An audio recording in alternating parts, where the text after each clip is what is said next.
Guys, ito na yung nalilinis ko. Walang magawa. Kailangan mag linis sa paligid ng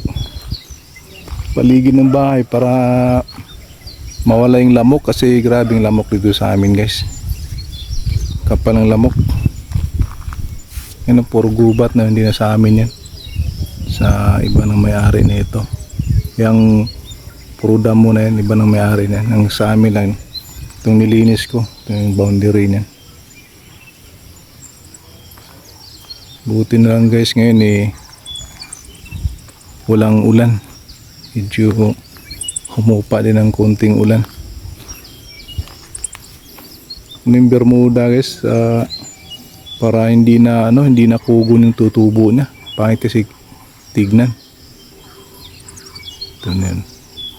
Buti na lang yung avocado ay medyo kulay green na yung dahon na, kasi nung hindi ko tinanggal yung puno na yung mga kahoy na yan sa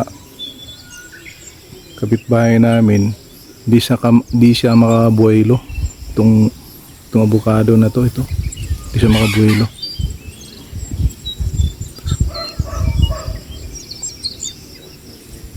Yan sana pag magandang panahon, guys, tuloy-tuloy na itong paglilinis ko, dahil pangit tignan ay puro madumi. Yan, guys, break muna kasi hapon na. Hapon na, kaya bukas naman ulit, dahil ay di aalis to, guys. Maganda muna to, nandito lang to. Yan, nag grass cutter din ako dito sa Carabao grass, dahil medyo makapal na.